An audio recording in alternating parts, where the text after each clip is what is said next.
Whenever one enters into duality, it is always an illusion. When you know for sure of the unity of all life, the judging begins to fade away. Every 13,000 years, it moves to a different location on the surface of the earth. And high up in one of the walls is the flower of life. They all knew this was occurring, and everybody just kept quiet and never said a word.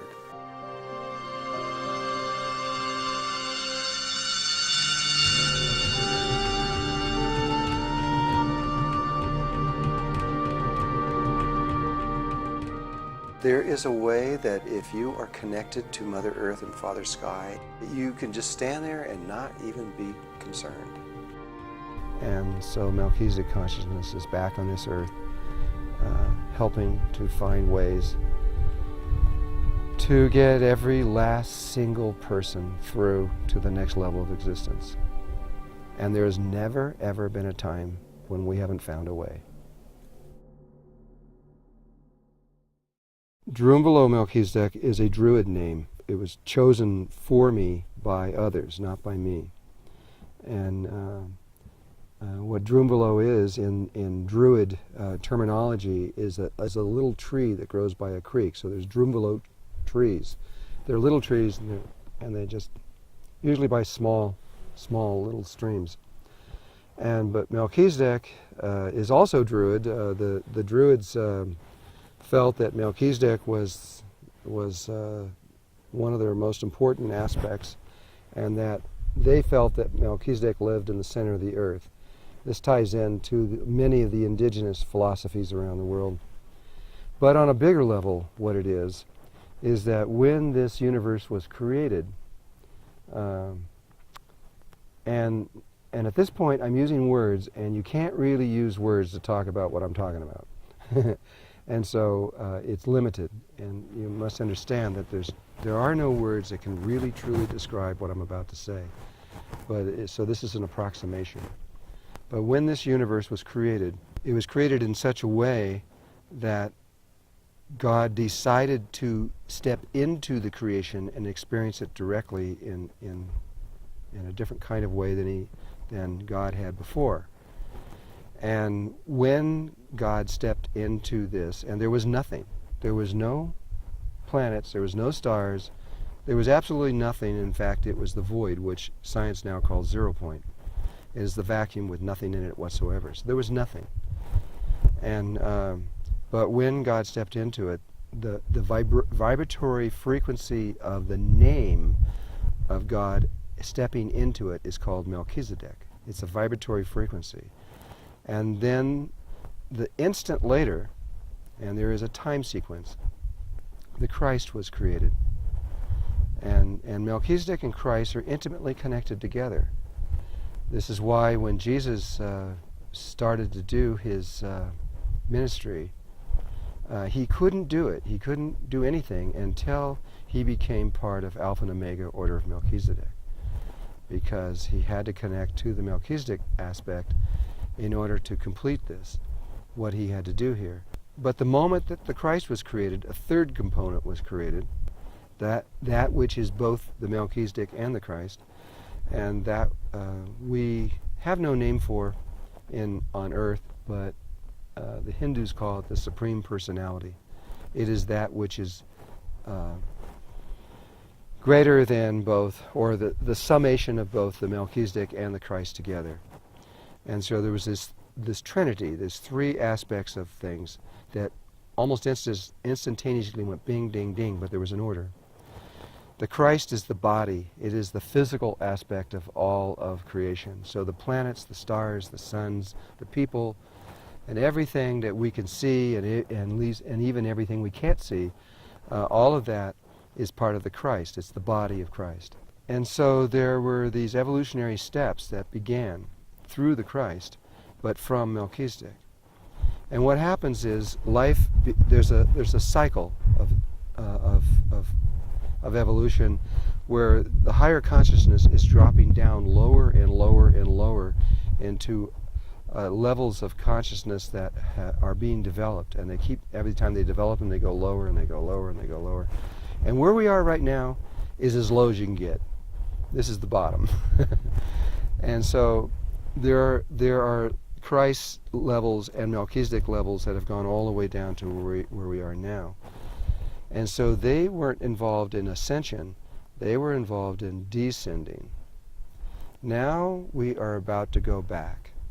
And so consciousness is about to make this journey back to the source. And we are about to make huge leaps and jumps in consciousness, the likes of which no one's ever seen before. And it's going to be quite a journey because we've already created it and now we're going to move very rapidly going back. It's going to seem impossible, but it's not impossible because we made it. We can do it. And the truth is that everybody is Melchizedek and everybody is Christ. Everybody is part of that energy.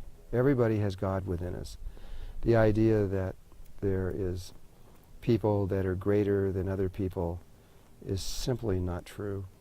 We are all the same value, equal on every level. But some of us have gone deeper or farther than others and have gained certain wisdoms that ones of us don't have. Doesn't make us better. We're just explorers.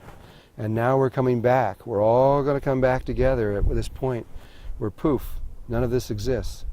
And we're just oneness again. And then after time, you realize, oh, there's another step. You didn't see it at first. And you take that step and you become an even greater level of oneness. There's over 100,000 levels of this that Melchizedek have mapped and found. And that you keep going, but eventually you come back to this place where we are one and creation is within us. And we have to make a decision. And that decision's totally up to our oneness. We can go back out of this whole level of creating things and back into the oneness of who we were before, or we can take another cycle around again. And if we do, we become a Melchizedek again.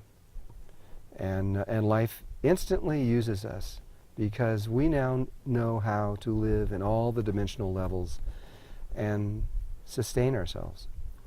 And each dimensional world is incredibly different. It takes a long time to learn how to sustain yourself in each of these different worlds. But by the time you have gone all the way down and all the way back, you know how. And so that person becomes a lot like a white blood cell in the body. They are used by life to, whenever there is a dimensional problem anywhere, then Melchizedek goes in and says, okay, you guys, here's what you do, and we help. And that's what's going on here now. We're about to go through a tremendous dimensional change. And so Melchizedek consciousness is back on this earth, helping to find ways to get every last single person through to the next level of existence.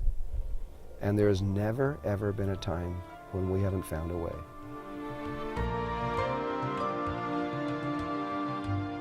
There's people from everywhere, and everybody here is into spiritual ideas and thoughts and meditation and yoga. The garbage men are into UFOs. It's kind of, that's what it is, you know. It's an energy that comes out of here. There's very powerful vortexes. It's a rotating energy that comes out of the earth. And people, the Native Americans from long ago, they treated this place as purely sacred ground. And they didn't live here. Though they built houses and things here, they were like summer place, or people that were traveling. And they came here to die and to be born. People come and they feel this energy, and if they stay here very long, it excites them, and they get interested in spiritual things. Perhaps it triggers Kundalini in people, I don't know.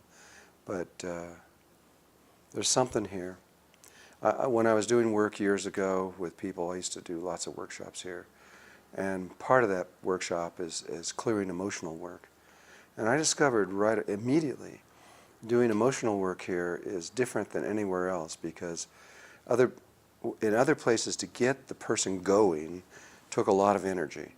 Here, you just give it a little push and they emotionally explode. They can't hold back. And it's the best place I've ever seen in the world to do emotional work.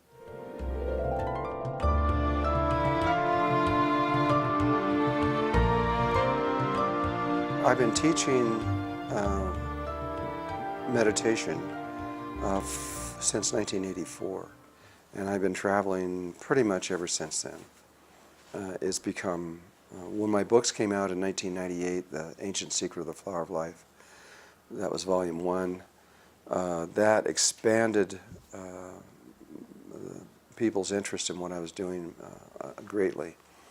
When the next one came out in 2000, that even brought it out further. The third book was Living in the Heart, and that opened up a whole new area of meditation that I had never talked about before in the other ones. And the newest book, which is just coming out now, which is The Serpent of Light, that's not a book of meditation. That's a book about my interconnection with indigenous tribes around the world, and something that is happening on the earth. It's a very big thing that for some reason nobody's ever talked about. The earth is an exact replica of a human being, or you could look at it the other way around. The human being is an exact replica of the earth. We don't look like it, we're not round, and we look different. But our energy field, the human light body that extends around the human being, that light body, the electromagnetic field and the shape of the field that's inside of that body, which is around a person, it's about 55 to 60 feet in diameter, and it's a perfect sphere, but inside is this very complex electromagnetic field. That energy field is identical to what's around the earth. And NASA has slowly been able to identify all the various components in there. They agree at this point. I believe they do.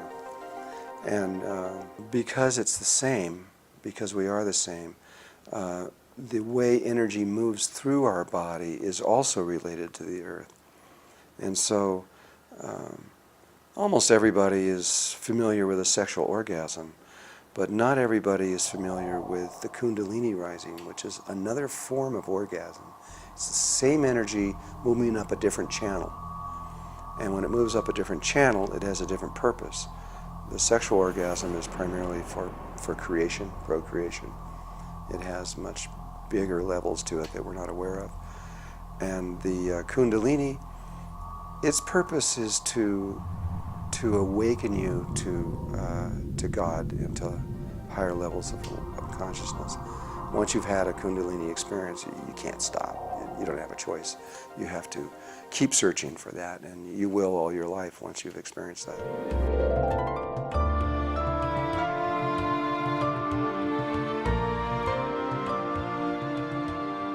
Well, that's what this book is about, the new book, The Serpent of Light.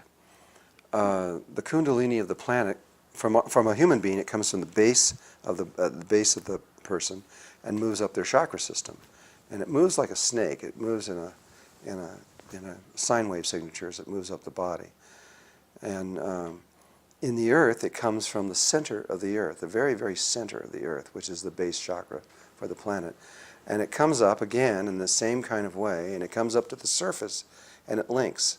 So the two poles of the center of the earth and the pole of where it connects to on the surface of the earth, in between there becomes the chakra points of the earth, but it's temporary. It stays there only for it stays in one location for about 13,000 years. Geological time, that's pretty temporary. And then every 13,000 years, it moves to a different location on the surface of the earth. And wherever it moves to, wherever it chooses, we don't have any control over that. Wherever it chooses, the people that live in that area, and it goes out for quite a ways. I don't really know, but I'd have to I could figure that out but I would say for at least 700 miles or so in radius around that area, anybody living in that area, it triggers their Kundalini. And so what happens is those people end up becoming the teachers of the world, the light of the world. The last time, it's just moved. And that's what this book is about, is this movement from where it was before to where it is now. And the journey, the stories, the history around this, because it involved close to somewhere in the vicinity of 1,000 indigenous tribes were involved in this. And so were the Tibetans and the Hindus deeply involved in this. They all knew this was occurring, and everybody just kept quiet and never said a word. It's incredible. Now that it is moved, and it's no longer where it was and where it is now, it's okay to talk about it now. It used to be in the western mountains of Tibet, and that is, and the serpent of light is the light of the world. It is the energy that not only those people that are in that tight figure, but it's for the whole planet. It affects everyone, and so that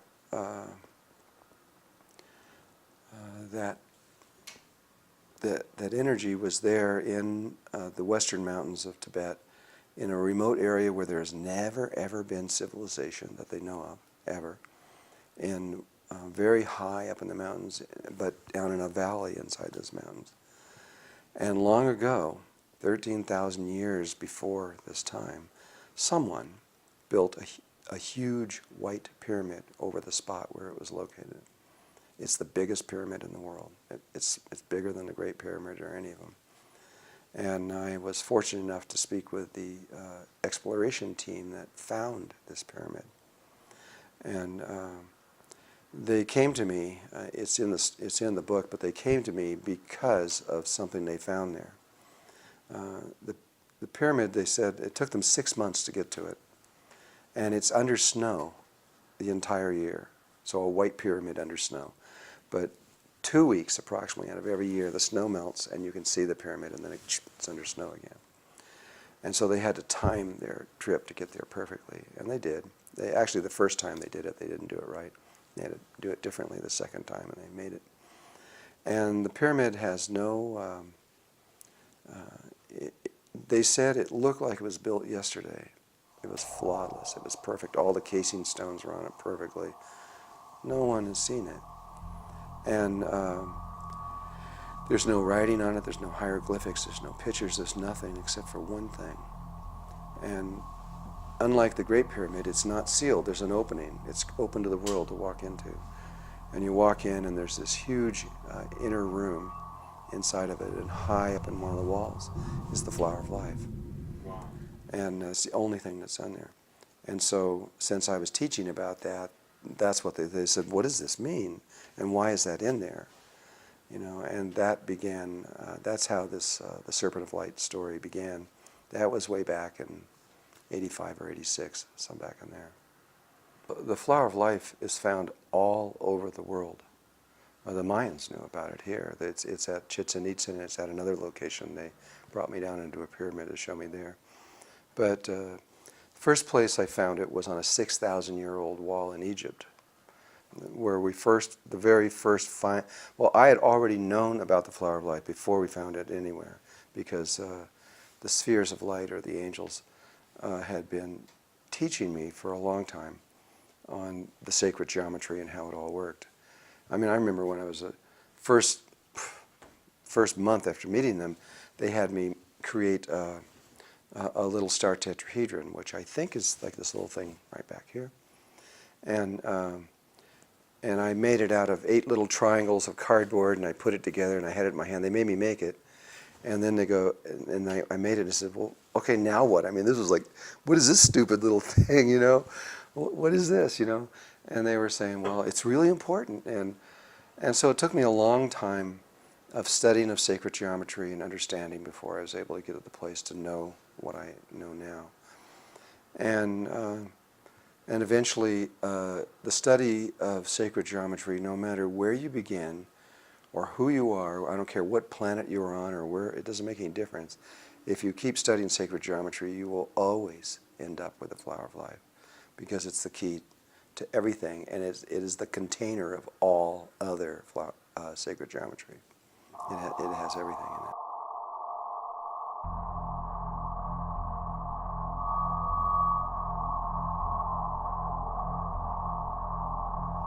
We've now checked it with tens of thousands of different things, and what we found is that there is nothing in creation, in the universe, that is not directly constructed through the proportions and the shapes and forms of sacred geometry.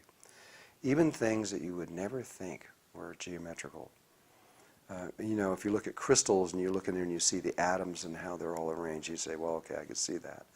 Or if you look at viruses, every virus is a geometrical little polymer in one way or another, polyhedron. And there are, some things are obvious, some things are not obvious. You look at plants and they don't look very obvious. And that takes a little bit deeper to see how sacred geometry is involved in there.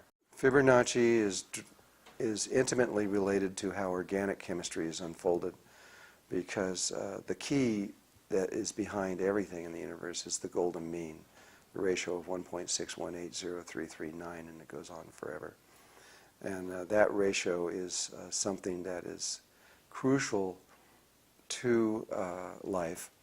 Life intuitively knows this, but because it is an infinite, it's not a whole number. It's irrational. There's no place where it ever ends.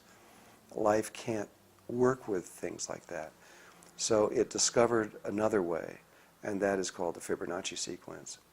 And that starts out as 0, 1, 1, 2, 3, 5, 8, 13, 21, 34, 55, 89, 144, 233, and it keeps going forever.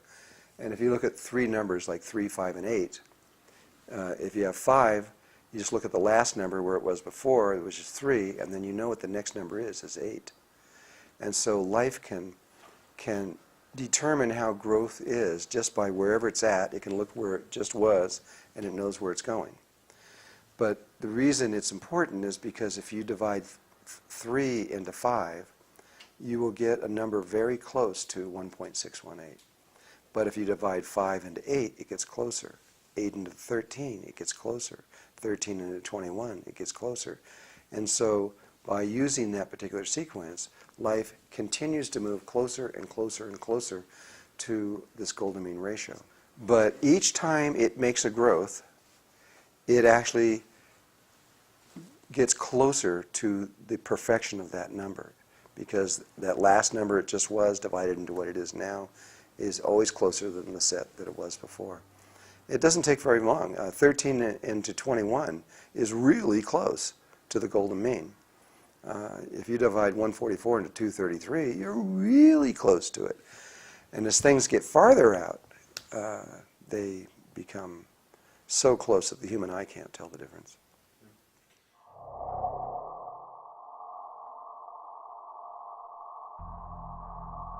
It is the way that everything is organized. It's the way to organize life.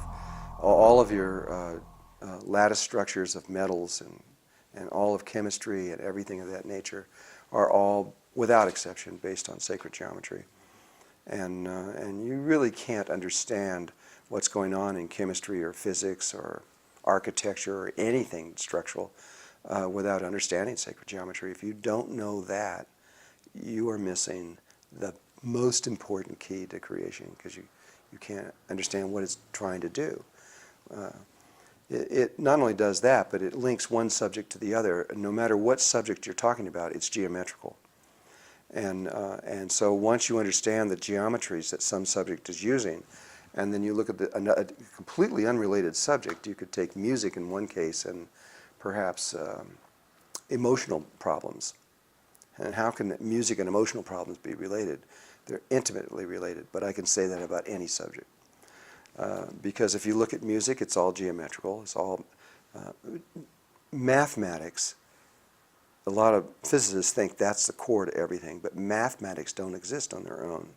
They came out of sacred geometry. First there has to be shape and form and proportion. Then number comes after that. It's where it came out of. And so it's just a very primal way, but if you see how music is, you can then switch over to emotions, and you can see how they relate. Now, emotions, I realize, is a good subject, because the feelings you can't imagine that they would be geometrical. Like love. Love is geometrical, you know, or jealousy, that's geometrical. Yes, it's been proven scientifically. And so love has a shape. Hatred has a shape. Every single emotion that we know, whether it's positive or negative, has forms you can hold in your hand that are those feelings.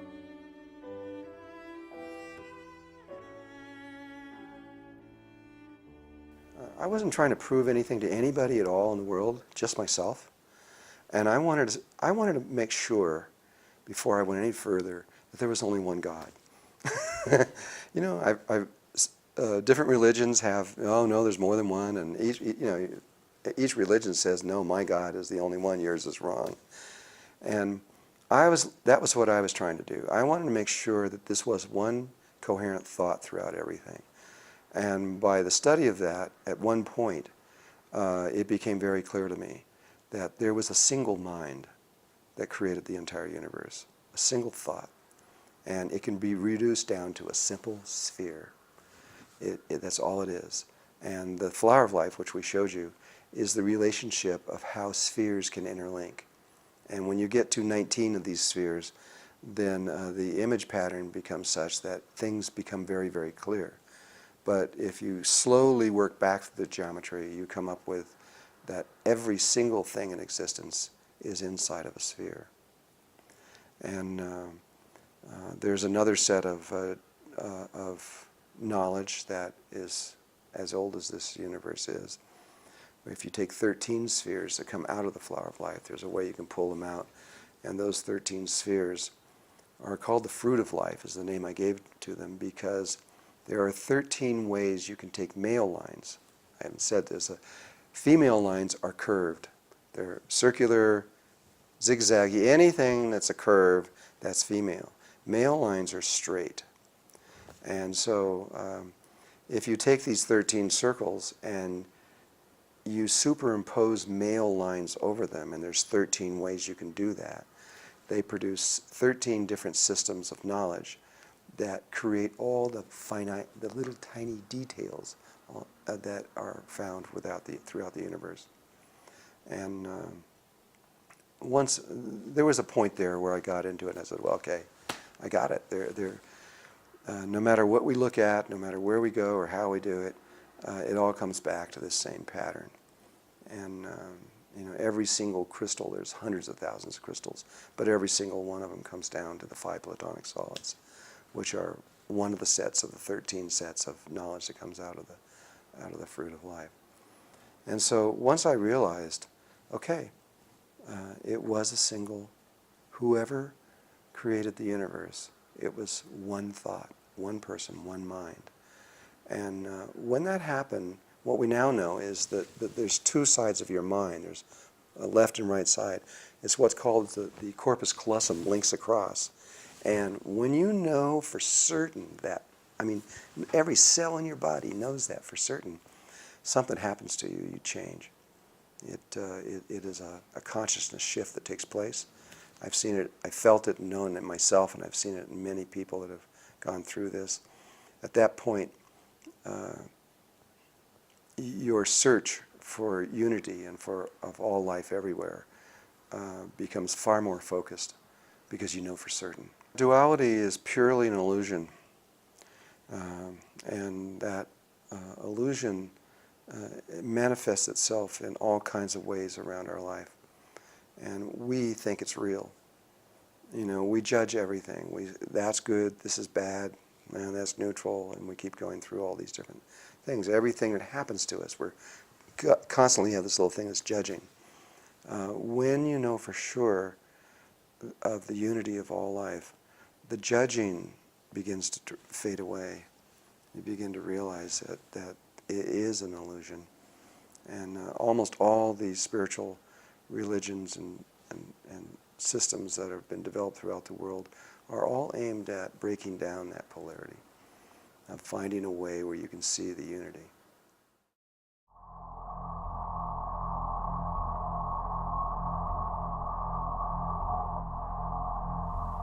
Well, the unity is always there.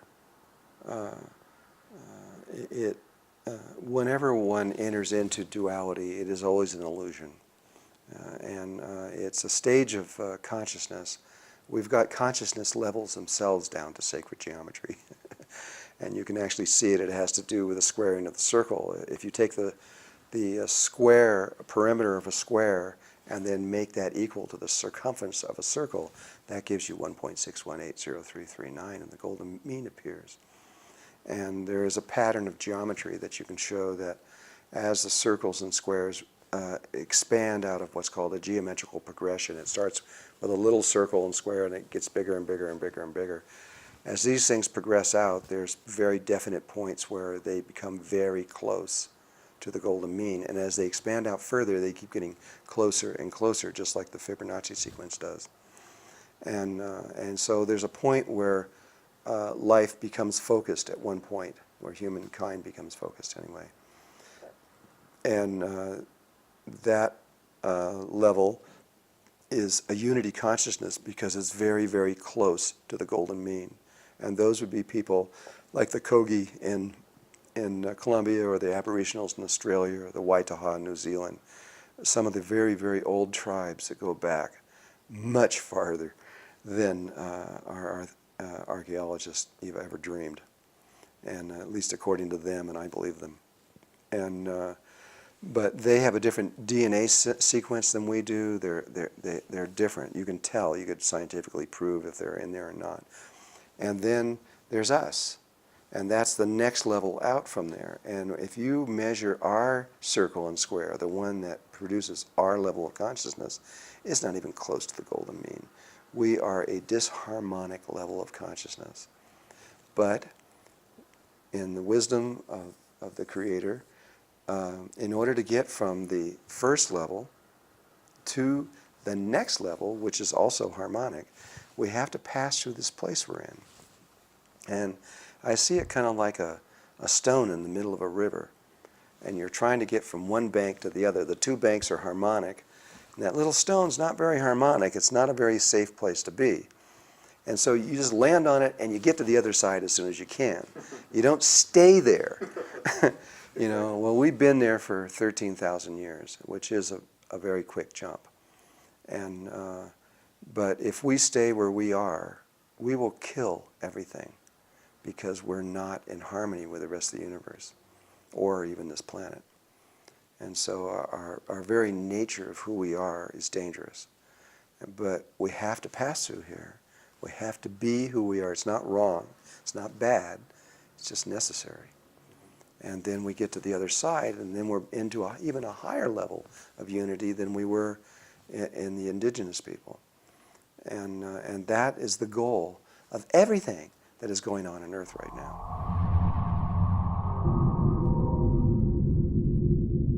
In ancient times, a lot of the indigenous tribes used different forms of psychedelics, and they actually used, they never used any of the kind of things that modern man is using. Those kind of drugs are bad for consciousness because they make you go back down the other way. But a lot of the psychedelics that they used, the San Pedro cactus and the coca leaves and the mushrooms and things like this, these were the natural things that they used. That was another way for them to begin to see that there was more in consciousness beyond it. Once they experienced it, they would search the rest of their life trying to find what that was about. In the world, there are many beautiful ways of meditation that will lead you into that. There's not just one pathway. I mean, I have been shown a pathway which I teach, but that's not the only pathway. There are a lot of other ones that will work just as well. And so Tibetan Buddhism has their ideas, and Hinduism has lots of ideas. Sufism has other ideas. Taoism is a very simple, easy way to live through, to find the source of life. There are many, and that are old and have been tried, and other people have taken those pathways and that work. If that is what someone is thinking about, they need to try these different ways. I mean, I went and I tried lots of them. I tried everything you can think of almost. I had over, I don't know how many teachers I had. At one point I counted them, there was over 70. And the angels a lot of times would actually give me the name, address, and phone number of a teacher who I'd never heard of in my life. And they'd say, call this person up, and I'd call them. And it would be that person always kind of. And then I was to go study with them. I'd say, can I study with you? Yep, I'd go there, and I would learn as much as I could from them. And and people have very different views. The truth is there's only one reality. This is what I learned from the whole thing. There is whatever there is, but there's lots of ways of interpreting that one reality, and how you perceive it. And duality that you were speaking about before, this level of consciousness we're in, this is just one way. The universe has learned over 100,000, slightly more, 100,000 major ways that when you look through that lens, the universe appears completely different. Some of them, a lot of them don't have any stars and planets in it or anything else, yet it's the same place. It appears differently. And then underneath each one of those 100,000 different ways are trillions of possibilities. And so you can look at this one, unity or polarity consciousness, is one way of looking at life. And then you look at all the animals and bacteria and bugs and all those other life forms that are generated from the same way of perceiving reality. That's all consciousness is how we interpret the one reality. And as we go up and around the body, in these electromagnetic geometrical forms that surround the body, as you do, your attention shifts to different shapes and forms. And so the Merkaba field that is taught in the book, the first two books I taught, that is the second possibility. The first one is really simple, and shamans and medicine men around the world have been using it for thousands of years. But it isn't strong enough for what we need for what we're doing. The one that I'm teaching in there now is perfect for what we're doing, even though there are people trying to say we need more complex things, because that's what the earth has around her right now. And so we're in tune with the earth, and as she moves into higher levels, we move with her. When we get in the next levels, then we can shift to different Merkaba fields.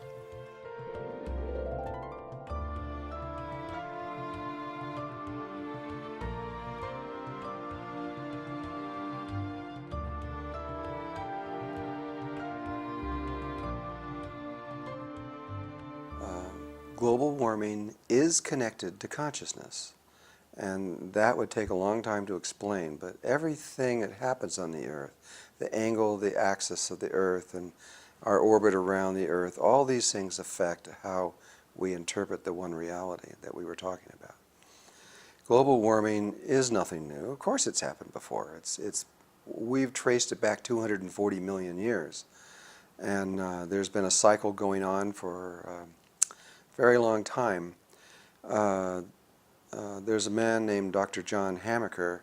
His work was significant, and that was in, I believe it was the late 60s or so when he presented that information to the world. Hardly anybody ever brings them up.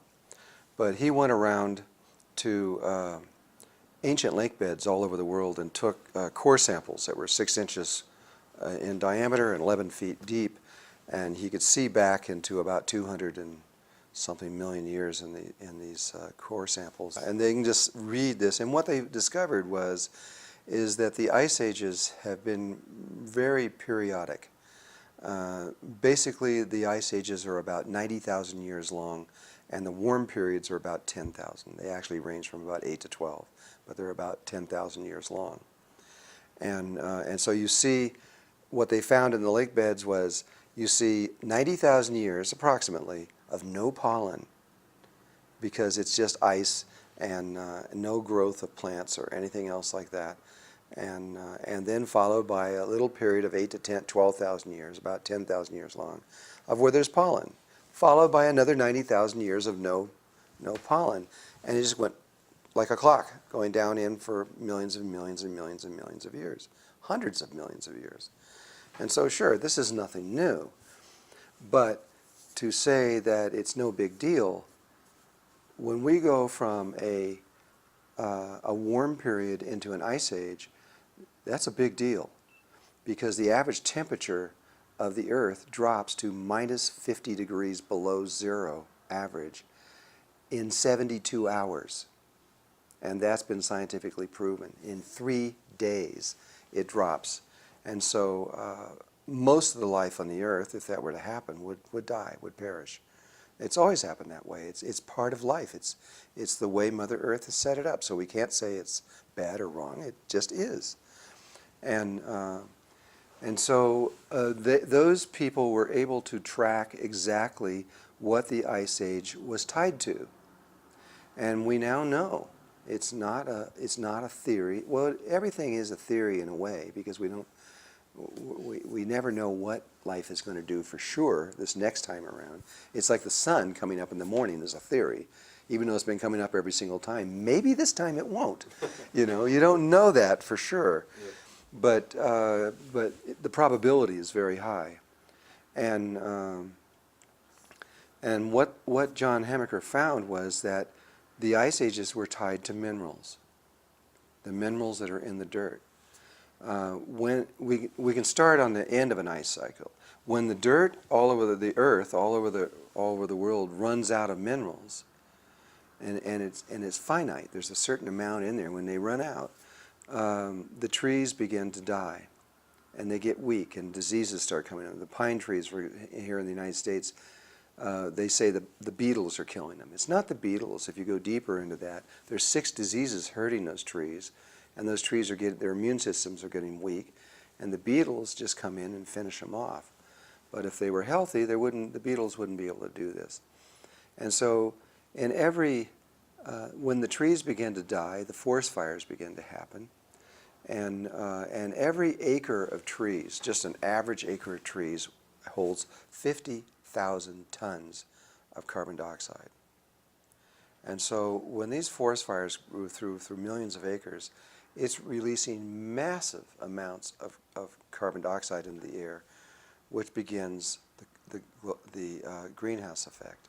So even if there was no people here on Earth at all, not any at all, this is still going to happen.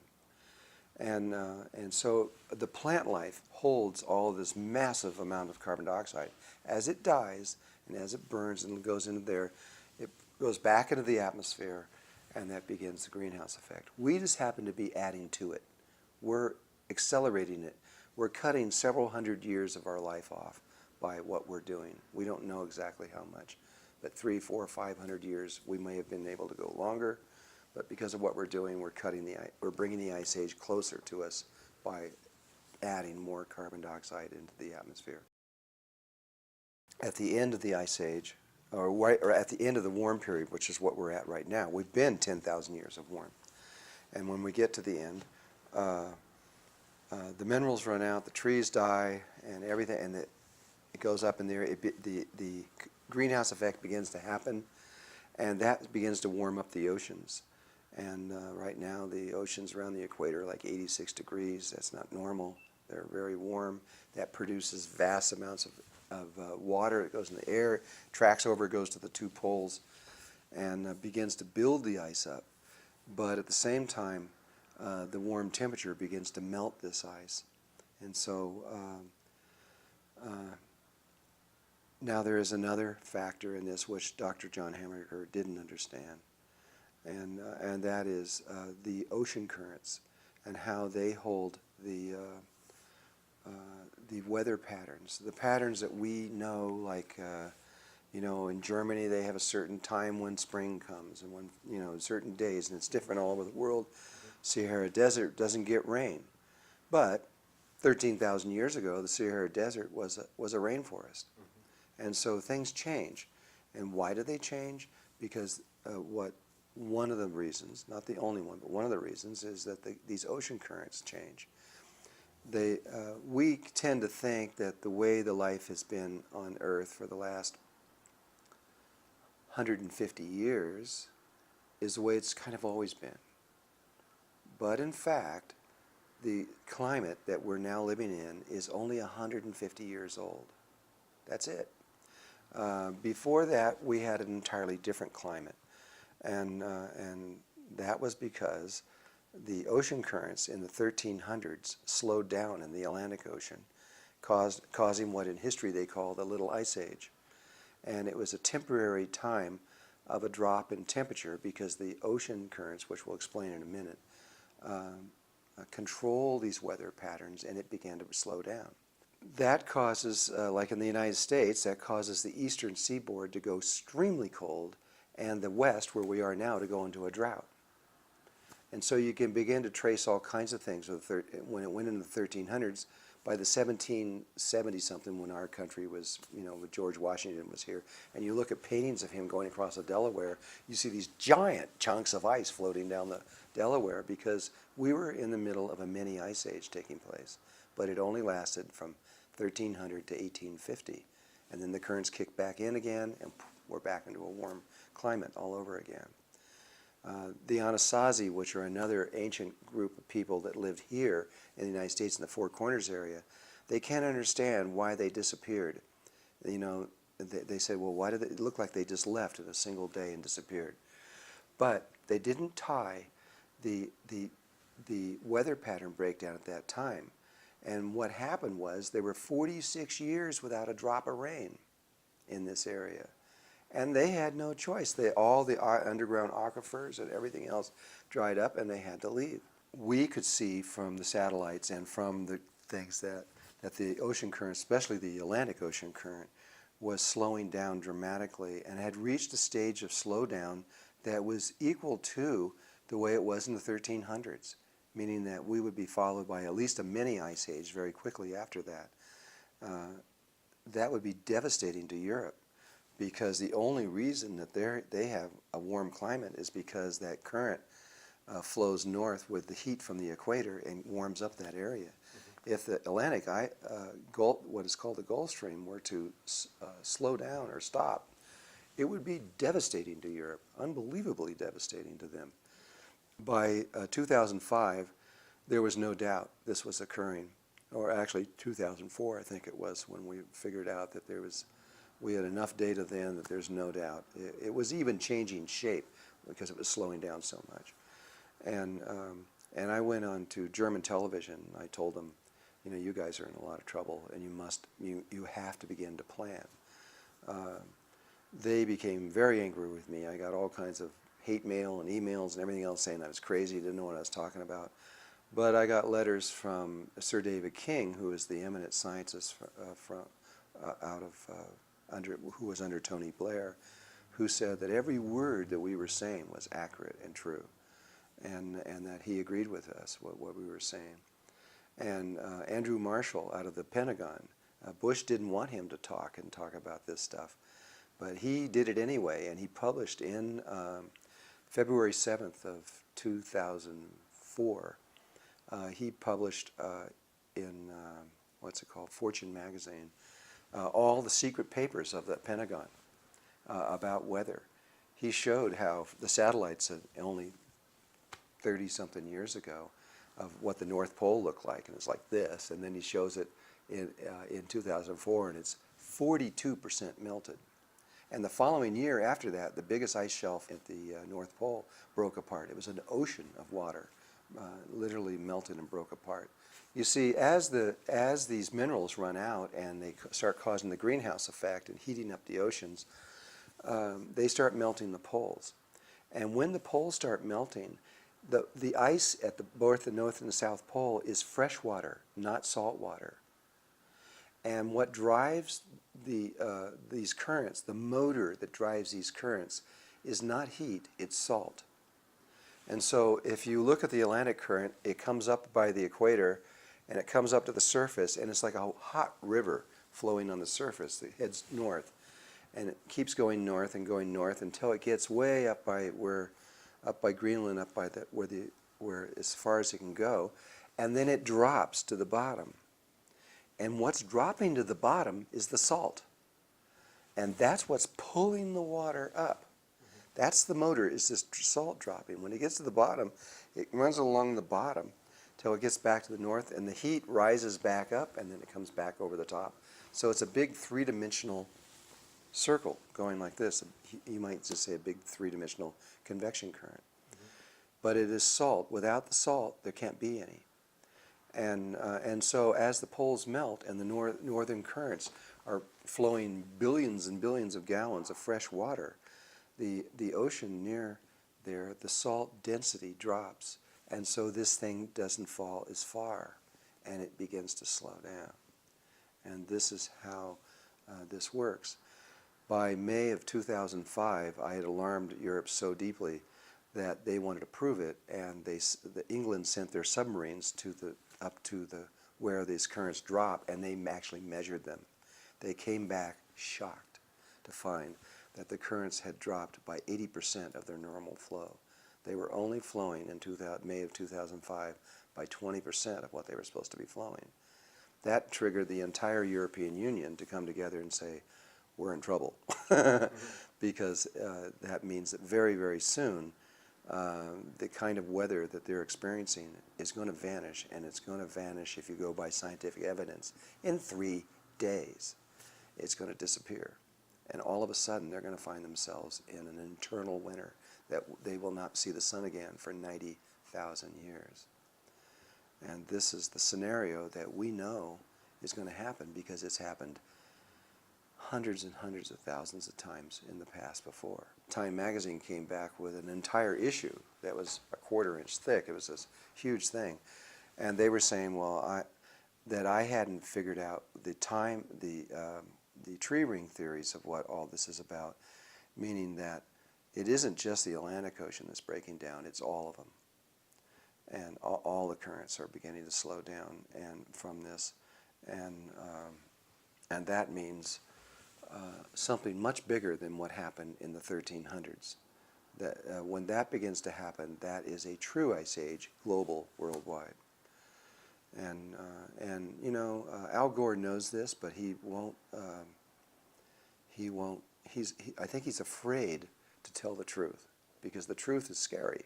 The South Pole is what's interesting to me because there's enough ice in the South Pole to raise the oceans a long ways, close to 200 feet or so. And I remember about 4 years ago when Larsen's ice shelf broke off, and that raised the entire world's oceans about maybe a 1/16 of an inch or something. But they said, it's no big deal. It only was there for 10,000 years. And then those same scientists said, but Larsen's B shelf will never break off because it's been there for millions of years. The following year, I think it was, Larsen's B shelf broke off. And then they made the statement that it would take 6 months to melt because it was the size of a state. You know, it's huge. But it didn't. It melted in 30 or 45 days, I don't remember. And that raised the entire world's oceans almost an inch. But the one that I'm concerned about, and the scientists that I know are really concerned about, is something called Ross's shelf. And that is a piece of ice a couple miles high. And right now it's breaking across the back. And I just spoke with one of the scientists that's working on it, and they're freaked because these holes are developing, pools of water are melting all over it, and they're going all the way down and eating their way to the bottom, where they're finding it's melting completely. It's just rushing water under the bottom. That water's being forced back up, making bigger holes that are melting all the way down to the bottom, forcing more water up, making bigger holes, and they think it's going to break off. If Ross's shelf breaks off, first of all, that's going to cause a tsunami or a tidal wave like this world's never imagined. If you can imagine a piece of ice 2 miles high plunging into the ocean, how high is that wave going to be? And with it instantaneously, it's going to raise, when it completely melts, it will raise the entire world's oceans almost 16 feet. And that's already been scientifically calculated. But 90% of the ice goes in the water immediately and displaces it. So you're going to have, I'm just going to guess, about 14 feet of the world's oceans rise instantly. And tsunamis coming from everywhere to balance out, and it's going to be a mass destruction like no one's ever imagined on this earth. And almost every coastal city in the world will be underwater. And that could happen tomorrow. Seriously, it really could. They can't even measure the cracking anymore, because they used to put these cables across one side to the other side, and then when they broke, they knew that it was moving. But the ice shelf itself is melting 90 feet a year. So just to see if it's moving, they have to cut down 90 feet to put the cables, just to see 1 year's of growth, because they're going to melt down to that level by the next year. And so if that shelf goes, we're going to have a wake-up call. Find out what the world's scientists are saying. It's not just one man making this statement. And but who doesn't want this? You got all your corporations, your oil companies, and all these big corporations. They don't want you to they don't want to stop using oil. They don't want to go into alternative forms of energy and electricity, which we have. We can replace every single level, and I mean every single level of technology, with technologies that are clean and far better, that would do no harm to the earth at all. But you have to remember, even if humankind was not here, this is going to happen anyway.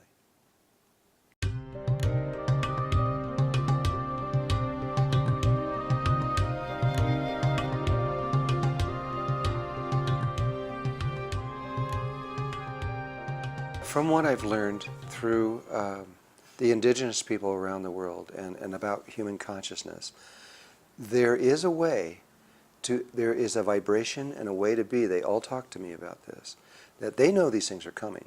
The Mayans are about to give their predictions and everything on this, and they know this is coming.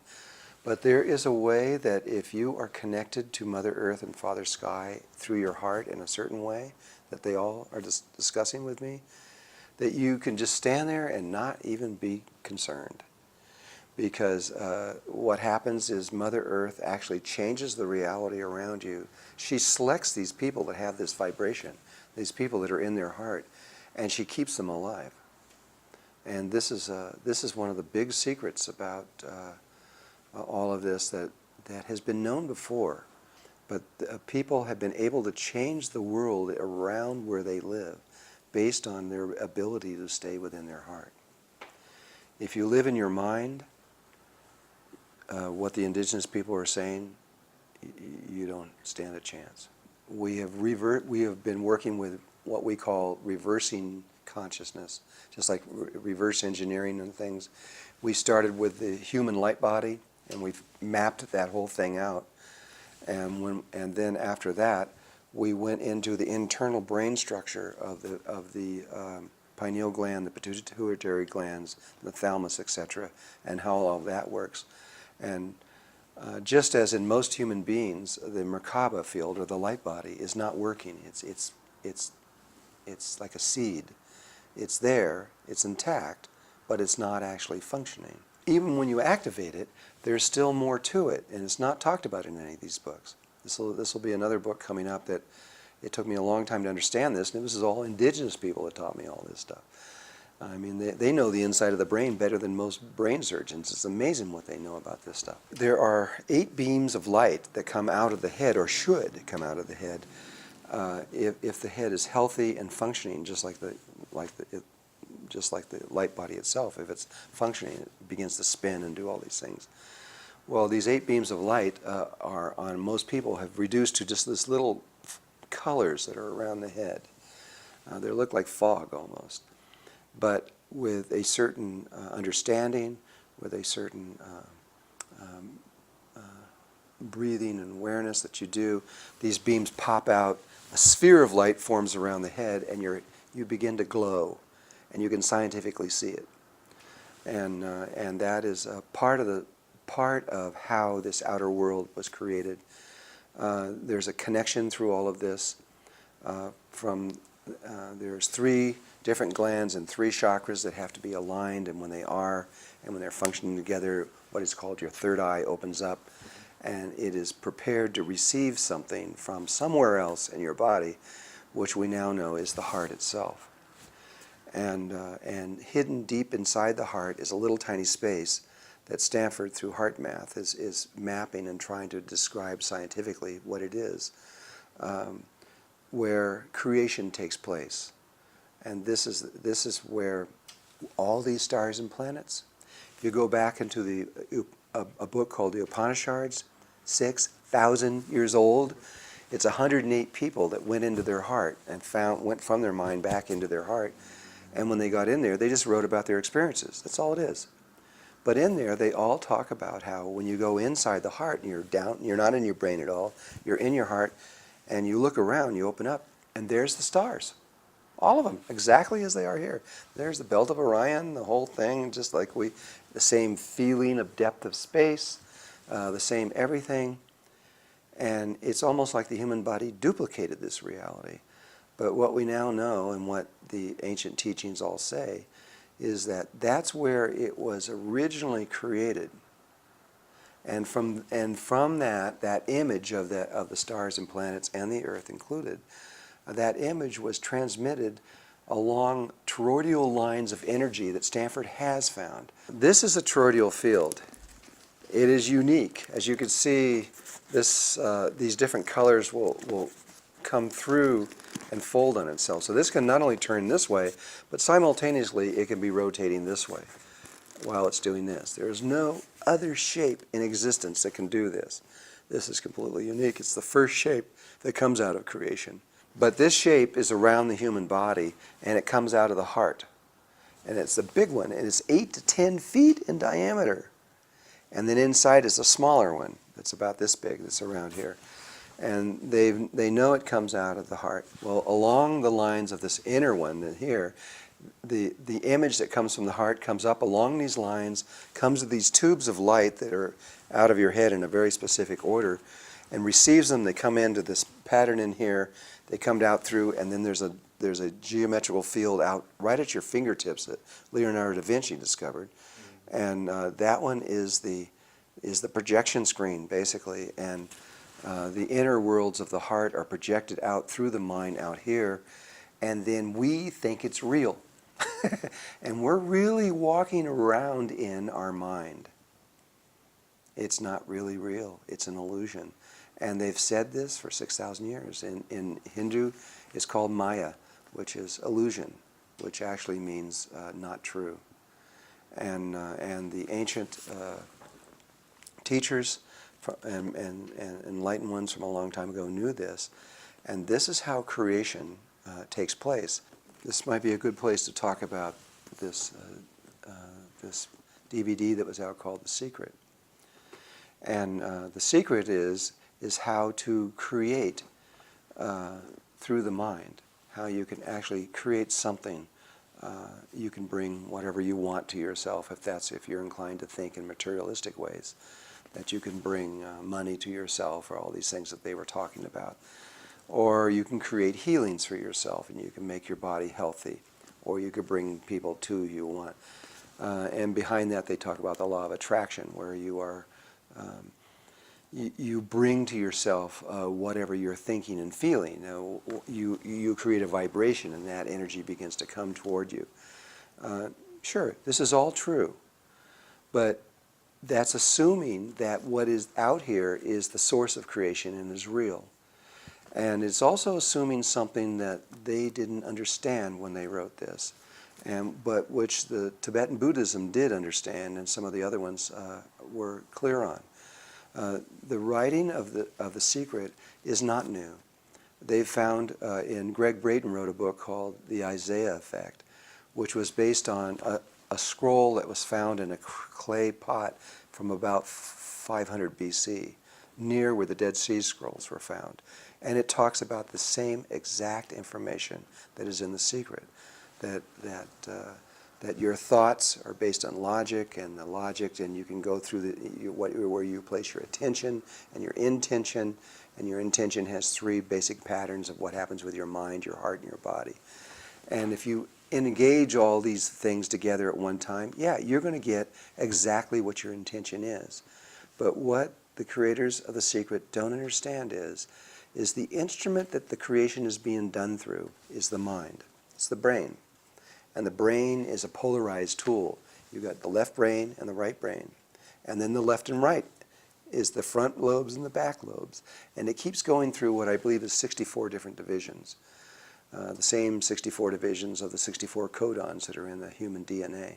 And so it is possible to bring to you what you want or what you intend through your intentions.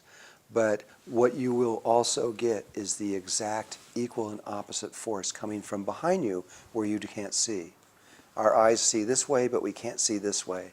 And so you get what you want coming this way, and you're going to get exactly what you don't want coming from behind. And so, and there is now a man named Dr. James Hart out of California, one of the brain experts in the world. He's considered one of the two greatest brain experts on the planet ever to live. And he agrees with me that they've found scientifically that you can go in using the brain and you can create anything, but you always get the opposite thing also. So what's going on in the world is you've got 6.5 billion people in the world, and most of them want peace.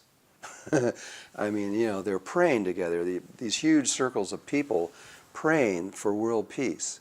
But they're never going to get world peace as long as they pray from the brain. They're going to get a world that's half peace and half war.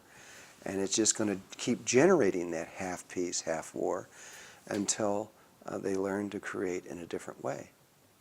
There is another way that the indigenous people tell us all over the world, and that the ancient people, the ancient Tibetan Buddhists and the other ones talk about, that you can create, which is creating from where the original stars and planets were created, which is in the heart. If you leave the brain, throw it away, get out of there, and go down into the heart, you can do the same thing. You can create there. You can bring anything you want. You can change the world. But you won't get the opposite effect. On another way to explain this is that we have two heart chakras. One here, right above the sternum, one distance between the tip of your nose and your chin, above that, which is averages at 7.23 centimeters. Two heart chakras. The lower one is connected directly to the heart. The upper heart chakra is connected to the right brain. We have an emotional body that we're all familiar with. You know, we feel love, we feel hate, we feel joy, we feel sadness. We can feel all these things, but all that emotional body is coming from our right brain, and which is connected to this upper heart chakra. If we were to connect, what we don't know, most people don't know, is that we have another emotional body, and that's connected through the heart. But that emotional body has no polarity to it. And so there is the only place that you can experience what everybody's talking about of unconditional love. In that spot, you can actually have unconditional love and experience it. But from the brain, which is where most people get married, they fall in love from the brain, they see them, they're beautiful, they want them, they marry them. But that kind of relationship, they'll be there and they'll be talking how much they love each other. I love you, I love you, I love you. And then one will say something that hurts the other person's ego. And just like that, they hate them. And they'll start screaming at them. They'll say the wrong thing. That's brain love. But there is a love down here that no matter what you said or what you did, you could kill somebody, but if they love you, they wouldn't change loving you. That's hardly ever been experienced. Women get that experience usually for a short time. They have a baby, the baby comes up, it's on their breasts, they're looking down, and now they're loving that person from their heart, not their brain. And they would die for that baby. They would die. They would give up their life in a moment. That's unconditional love.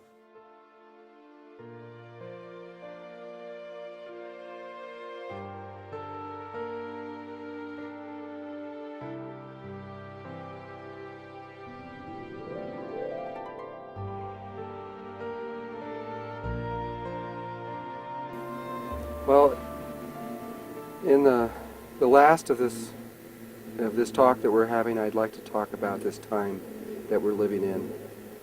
We began, this change, of course, began when humanity began. But about 100 years ago, at the turn of the 20th century. At that time, we were riding around in horses. The ideas of going to the moon and flying through space and computers and cell phones and all these things, they weren't even in our imagination. We didn't even think they were possible. And we have made a transformation over the last 100 years, the likes of which humanity has never seen before. And all I can say is we're just beginning. We are going to continue on a path that is going to lead us into ways that even now we can hardly imagine. Even through everything, through Star Trek and everything that we've imagined through that, there is a change occurring that is incredible. And all I ask is that you remember that you are intimately connected to God, and that you are not going to be hurt through this. You're not going to be left behind. You are important in the universe. In fact, this universe could not exist if you didn't exist. You are essential in everything that is occurring. And all you have to do is relax, not be afraid, and believe in who you are and your intimate connection to God. And everything will happen easy, without any pain or any problems. All you have to do is just remember that you are one with God. There's going to be tremendous changes coming, changes that are going to rock this world to its roots. The old way is going to be destroyed. Shiva is going to walk again. And the financial systems are going to go down, and everything we know is going to break down, because that is the way it's supposed to be. The old cycle, the old male cycle, is always destroyed, and then we enter into the new female cycle, the female cycle of light. And she always leads us back into balance, into harmony. And it's happened so many times before. This is nothing new. But don't hold on to the old way, because the old way is going to go. It's going to go right before your eyes. But right before your eyes is something new and beautiful and brilliant that's going to appear. And know that it is for you that this is happening, and for your family, and for life everywhere. It's not a war. It's not Star Wars. It is evolution. It is part of the cosmic DNA that has been planned from the beginning. This is an exciting time to be alive. This is a time of great joy. And you will remember everything you need to remember. You are perfect right now, even though you may not think so. You may think, well, I can't even pay my bills. I can't even figure out how to keep a relationship going, and my children are in trouble. Yeah, I know. We're all going through that. But inside of you is this brilliant light. And that light is going to emerge out of you at the right moment, at the right time. And all you have to do is just believe and wait, and it's all going to happen. So there's no reason for fear. There's only reason for joy. And I love you all. I really love you. And it won't be long. We're going to be in another level of existence, at which point you'll understand everything I'm saying.